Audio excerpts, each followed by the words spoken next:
नमस्कार, दिन भर की बड़ी खबरों में आपका स्वागत है। मैं हूं आंचल।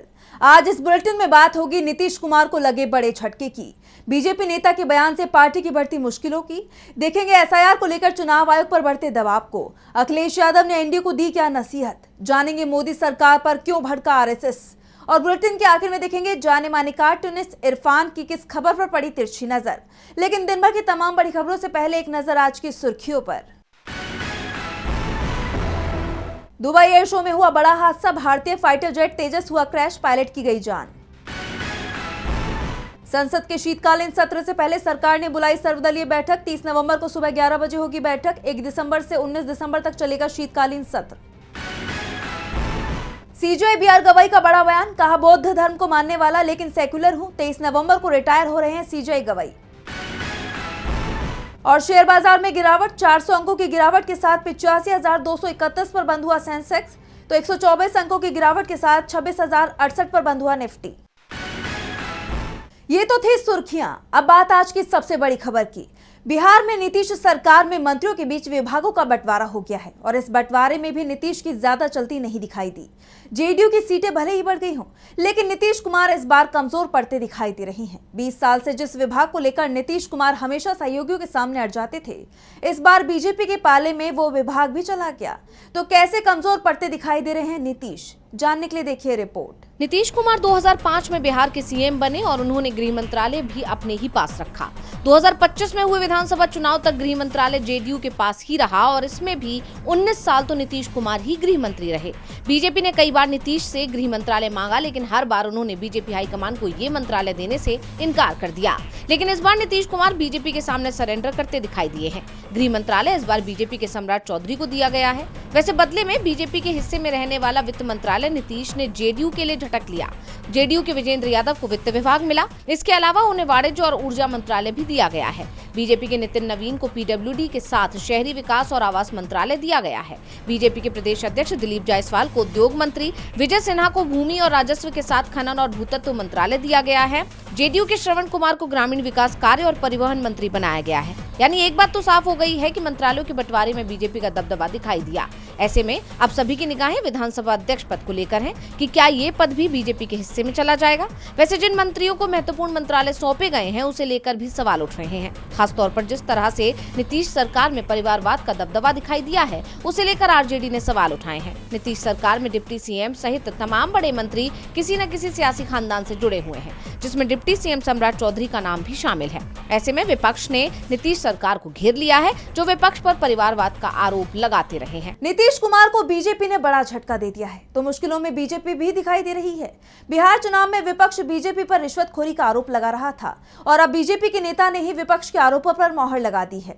बीजेपी के उस नेता ने जिसने नरेंद्र मोदी के लिए अपनी सीट छोड़ी थी, उसने ऐसा बयान दिया है जिसकी चर्चा जोरों पर है। तो कौन है वो नेता और क्या कुछ कहा उन्होंने, जानने के लिए देखिए रिपोर्ट। 14 नवंबर को बिहार की बाजी एनडीए ने जीत ली। 20 नवंबर को जेडीयू नेता नीतीश कुमार ने 10वीं बार सीएम पद की शपथ ली। लेकिन इन सबके बीच विपक्ष एक मुद्दे को लेकर बीजेपी पर भड़का हुआ है और वो मुद्दा है रिश्वतखोरी का। दरअसल बिहार चुनाव से पहले बीजेपी ने मुख्यमंत्री महिला सम्मान योजना की शुरुआत की थी, जिसके तहत हर महिला के खाते में 10,000 रुपए ट्रांसफर किए जा रहे थे। इस योजना का विपक्ष ने जमकर विरोध किया और इसे चुनाव से पहले रिश्वतखोरी करार दिया। अब खास बात यह है कि विपक्ष के बाद अब बीजेपी के वरिष्ठ नेता मुरली मनोहर जोशी ने चुनाव से पहले पैसे बांटने को लेकर एनडीए पर तंज कसा है। उन्होंने कहा कि विकास का अर्थ चुनावों में पैसे बांटना नहीं है। देश में आर्थिक असमानता ही सबसे बड़ा भेदभाव बन चुकी है। कल्याणकारी कार्य चुनावों में पैसा बांटने से नहीं होते हैं। आज लोग सवाल उठाते हैं कि चुनाव से पहले कैश बांटा जा रहा है। सरकार कहती है कि ऐसा वेलफेयर के लिए किया जा रहा है, लेकिन लोग कहते हैं कि आप वोट खरीदने के लिए पैसे बांटते हैं। बता दें कि मुरली मनोहर जोशी का ये बयान ऐसे समय में आया है जब बिहार चुनाव के नतीजों को लेकर सियासत में घमासान मचा हुआ है। विपक्ष लगातार नतीजों में धांधली के आरोप लगा रहा है और नतीजों की समीक्षा करने की चेतावनी भी दे रहा है।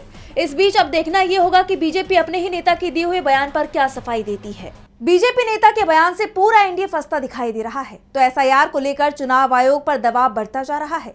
ये मामला कोर्ट में चल रहा है। अब इसके दूसरे चरण को लेकर तमाम राज्यों ने याचिकाएं दाखिल की हैं, जिसे लेकर अब सुप्रीम कोर्ट ने चुनाव आयोग को नोटिस जारी कर दिया है। वहीं इस बीच पश्चिम बंगाल में टीएमसी ने इसे लेकर अपनी कवायद तेज कर दी है। तो क्या है पूरी खबर, जानेंगे इस रिपोर्ट में। एसआईआर की वैधता को चुनौती देने वाली याचिकाओं पर सुप्रीम कोर्ट सुनवाई के लिए तैयार हो गया है। ये याचिकाएं केरल, बंगाल, तमिलनाडु समेत तमाम राज्यों की तरफ से दाखिल की गई हैं। जस्टिस सूर्यकांत, जस्टिस SVN भट्टी और जस्टिस जॉय मौल्या बागची की पीठ ने अब इसे लेकर चुनाव आयोग को नोटिस जारी किया है। पीठ ने केरल में एसआईआर को चुनौती देने वाली याचिकाओं को 26 नवंबर के लिए तत्काल सूचीबद्ध करने का निर्देश दिया, क्योंकि वहां स्थानीय निकाय चुनाव करीब हैं। याचिकाकर्ता की तरफ से सीनियर वकील कपिल सिब्बल ने इस पर जोर दिया। वहीं दूसरे राज्यों की याचिकाओं पर दिसंबर के पहले या दूसरे हफ्ते में सुनवाई होगी। जैसा आप जानते हैं कि सुप्रीम कोर्ट पहले से ही पूरे भारत में एसआईआर कराने के चुनाव आयोग के फैसले की वैधता की जांच कर रहा है और अब उसने दूसरे चरण को लेकर दाखिल याचिकाओं पर चुनाव आयोग से जवाब मांग लिया है। वहीं इस बीच पश्चिम बंगाल में भी एसआईआर को लेकर विवाद गहरा गया है। मुख्यमंत्री ममता बनर्जी ने एक दिन पहले एसआईआर को योजना विहीन, अव्यवस्थित और खतरनाक बताते हुए चुनाव आयोग को चिट्ठी लिखी थी और इस प्रक्रिया को रोकने की बात कही थी। अब इसके जवाब में नेता प्रतिपक्ष शुभेंदु अधिकारी ने चुनाव आयोग को पत्र लिखा और आरोप लगाया कि ममता बनर्जी का संदेश आयोग के संवैधानिक अधिकार को कमजोर करने की कोशिश है। इसी सिलसिले में अब सत्तारूढ़ टीएमसी 24 नवंबर को पार्टी के महासचिव अभिषेक बनर्जी की अध्यक्षता में एक आंतरिक बैठक करेगी, ताकि ये सुनिश्चित किया जा सके कि वोटर लिस्ट में कोई भी नाम न छूटे। वहीं अगले ही दिन यानी 25 नवंबर को टीएमसी एसआईआर के खिलाफ एक रैली का भी आयोजन कर सकती है। एसआईआर के खिलाफ टीएमसी मोर्चा खोलने की तैयारी में है, तो तैयारी यूपी विधानसभा चुनाव को लेकर भी तेज है। पार्टियों ने कमर कस ली है। बिहार के बाद बीजेपी यूपी में भी लगातार जीत के दावे कर रही है, लेकिन इस बीच सपा प्रमुख अखिलेश यादव ने बड़ा दावा कर दिया है। साथ ही बीजेपी पर निशाना भी साधा है। तो क्या कुछ कहा अखिलेश यादव ने, जानने के लिए देखिए रिपोर्ट। सपा प्रमुख अखिलेश यादव ने आज यानी 21 नवंबर को प्रेस कॉन्फ्रेंस कर सरकार को तमाम मुद्दों पर घेरा है। साथ ही बिहार में एनडीए की बम्पर जीत पर भी हमला बोला। बिहार जीत के जश्न में डूबे एनडीए को अखिलेश ने अभी से सचेत करना शुरू कर दिया है कि यूपी में सरकार बनाना बीजेपी के लिए आसान नहीं होने वाला।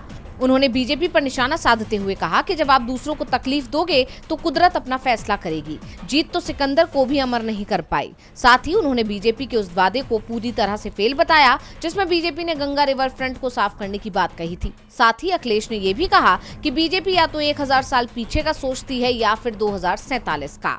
नालों पे रिवर फ्रंट कहाँ बनते हैं बताइए आप। आपने सपना दिखाया माँ गंगा को साफ करेंगे।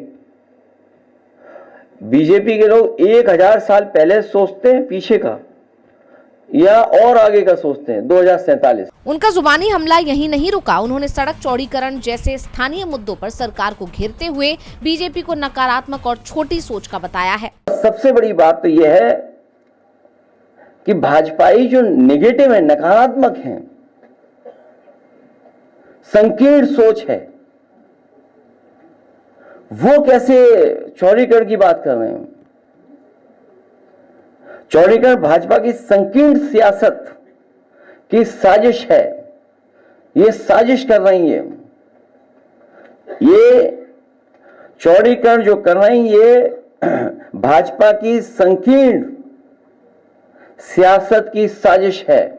इसके साथ ही उन्होंने बीजेपी पर डिवाइड एंड रूल का रास्ता अपनाने के आरोप भी लगाए। उन्होंने बीजेपी पर निशाना साधते हुए साफ कहा है कि बीजेपी अपने पॉलिटिकल प्रोजेक्ट्स को पूरा करने के लिए डिवाइड एंड रूल यानी फूट डालो और राजनीति करो का रास्ता अपनाकर समाज में नफरत फैलाती है।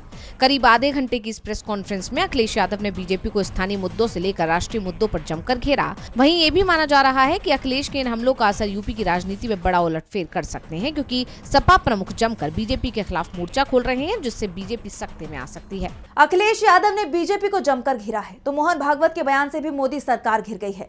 मणिपुर में हिंसा भड़कने के बाद पहली बार आरएसएस प्रमुख मोहन भागवत दौरे पर पहुंचे। इस दौरान वो मोदी सरकार पर भड़क उठे। उन्होंने मोदी सरकार को नसीहत तक दे दी। तो क्या कुछ कहा आरएसएस प्रमुख ने, जानेंगे इस रिपोर्ट में। मणिपुर में 2023 में भड़की जातीय हिंसा के बाद अब हालात सामान्य होते दिखाई दे रही हैं। ऐसे में आरएसएस प्रमुख मोहन भागवत मणिपुर पहुंचे हैं और उनका ये हिंसा के बाद पहला मणिपुर दौरा है। इस दौरान मोहन भागवत ने कुछ ऐसा कह दिया जो मोदी सरकार के लिए निशाने के तौर पर देखा जा रहा है। संघ प्रमुख ने इम्फाल में आयोजित कार्यक्रम में सामाजिक एकता पर जोर दिया। साथ ही उन्होंने मणिपुर में सरकार गठन को लेकर भी बड़ी बात कही। संघ प्रमुख मोहन भागवत ने कार्यक्रम के दौरान कहा, सरकार और पार्टियों के मामलों में मैं बहुत हस्तक्षेप नहीं करता, लेकिन मणिपुर में सरकार अवश्य होनी चाहिए। मेरी जानकारी के अनुसार इसके लिए प्रयास किए जा रहे हैं। विनाश होने में 2 मिनट का समय लगता है, लेकिन निर्माण में 2 साल लगते हैं। इन कठिन परिस्थितियों में भी मणिपुर के लोगों को अलग अलग आधारों पर बिखरने से बचाने के लिए निरंतर कोशिश की गई। हम निश्चित रूप से सभी को साथ लेकर चलेंगे। अब जिस तरह से मोहन भागवत का बयान सामने आया है उसे मोदी सरकार से जोड़कर देखा जा रहा है। उन्होंने अपने इस बयान के जरिए हिंसा के लिए मोदी सरकार को घेरा है, क्योंकि लगभग 2.5 साल से ज्यादा वक्त से मणिपुर हिंसा से जूझ रहा है। कुकीजो और मैतेई समुदाय के बीच संघर्ष में 250 से ज्यादा लोगों की जान जा चुकी है। हजारों लोग बेघर हो गए, लेकिन सरकार इस हिंसा को रोकने में नाकाम साबित हुई। फरवरी में एन बीरेन सिंह को मुख्यमंत्री के पद से इस्तीफा देना पड़ा, जिसके बाद से मणिपुर में राष्ट्रपति शासन लागू है।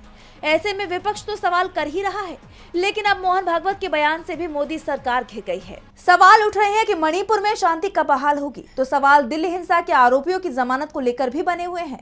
सुप्रीम कोर्ट में आज इस मामले में सुनवाई हुई। इस दौरान दिल्ली पुलिस की तरफ से एएसजी राजू ने अपनी दलीलें पेश की।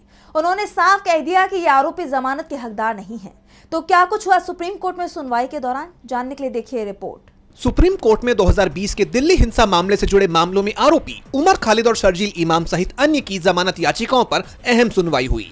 दिल्ली पुलिस की तरफ से पेश हुए assistant solicitor general S V Raju ने तर्क दिया कि यह एक आतंकवादी साजिश का स्पष्ट मामला है और इसलिए यूएपीए की धारा 43D5 के तहत ये आरोपी जमानत के हकदार नहीं है। एएसजी राजू ने पीठ को बताया कि हिंसा में 53 लोग मारे गए और 513 घायल हुए, जिसमें फायर आर्म्स, पेट्रोल बम और एसिड का इस्तेमाल हुआ। पहली चार्जशीट 16 सितंबर 2020 को और दूसरी चार्जशीट 22 नवंबर 2020 को दायर की गई थी।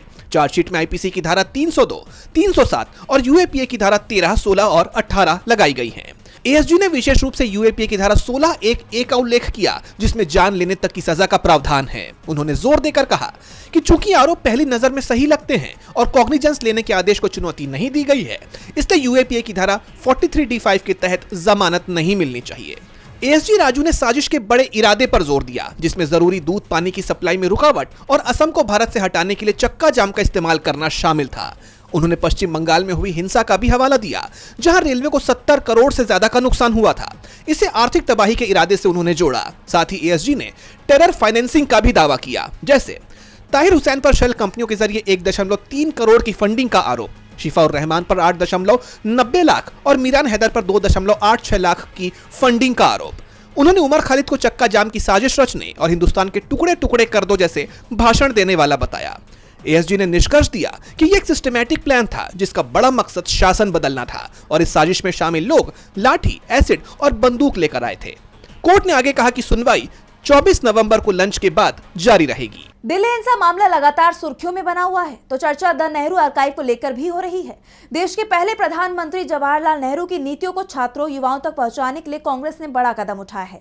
पार्टी ने नेहरू के कामों की ऑनलाइन लाइब्रेरी को लाइव कर दिया है, जिसमें पूर्व पीएम के बचपन से लेकर आजादी के बाद तक की कुछ तस्वीरें भी हैं, जिस पर कांग्रेस सांसद राहुल गांधी का बयान आया है। तो क्या कुछ कहा राहुल गांधी ने, जानेंगे इस रिपोर्ट में। देश को आजादी दिलाने में अहम भूमिका रखने वाले और पहले प्रधानमंत्री पंडित जवाहरलाल नेहरू के विचारों और नीतियों को सभी तक पहुंचाने के लिए कांग्रेस ने बड़ा फैसला किया है। जवाहरलाल नेहरू मेमोरियल फंड ने nehuarchive.in नामक एक वेबसाइट लॉन्च की है, जिसके जरिए नेहरू के चुनिंदा बौद्धिक कामों के बारे में जान सकते हैं। नेहरू आर्काइव लाइव में उनके बचपन से लेकर आजादी के बाद तक की कई फोटो भी हैं। इस संग्रह में 75,000 पृष्ठ और 3,000 फोटो शामिल हैं। दूसरे चरण में नेहरू के पत्रों को भी शामिल किया जाएगा। संग्रह में 35,000 दस्तावेज, फोटो, ऑडियो, वीडियो और नेहरू की किताबें हैं। इसमें नेहरू की कृतियों का 100 वॉल्यूम का पूरा सेट शामिल है, जिन्हें डिजिटाइज किया गया है और इन्हें फ्री में डाउनलोड किया जा सकता है। ये वेबसाइट मोबाइल फोन फ्रेंडली है। इस पर कांग्रेस सांसद राहुल गांधी की प्रतिक्रिया आई है। राहुल ने इस वेबसाइट का फोटो शेयर करते हुए एक्स पर पोस्ट किया कि नेहरू का लेखन सिर्फ इतिहास नहीं, बल्कि भारत की विकसित होती अंतरात्मा का अभिलेख है। हमारे देश की लोकतांत्रिक यात्रा, उसका साहस, उसके संदेहों, उसके सपनों को समझने की चाह रखने वाले किसी भी व्यक्ति के लिए उनके शब्द एक शक्तिशाली दिशा सूचक हैं। राहुल ने आगे कहा कि मुझे खुशी है कि ये विरासत अब सभी के लिए खुली, खोज योग्य और मुफ्त है। इसका विस्तार होता रहेगा। और बुलेटिन के आखिर में देखेंगे जाने माने कार्टूनिस्ट इरफान की किस खबर पर पड़ी तिरछी नजर।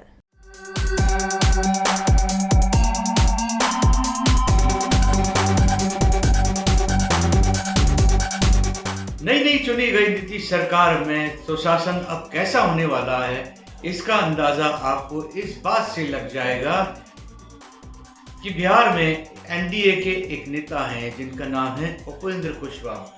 उनके बेटे को, जो राजनीति की एबीसीडी भी नहीं जानता है, उसको नीतीश सरकार के मंत्रिमंडल में मंत्री बना लिया गया, उसने चुनाव भी नहीं लड़ा है।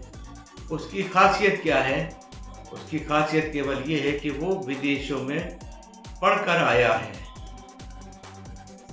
अब आप अंदाजा लगा सकते हैं कि आने वाले जो दिन हैं उसमें किस तरह के लोग काम करेंगे और किस तरह की सरकार काम करेगी। चलिए भाई, अगर इससे जनता को शिकायत होती है तो क्या है, जनता को 10,000 रुपये जैसे अभी दिए गए थे उसी तरह से 5-5 हज़ार रुपये और दे दिए जाएंगे ताकि उनका मुंह बंद हो जाए, क्योंकि ये फॉर्मूला तो जबान बंद करने का आ ही चुका है यहाँ।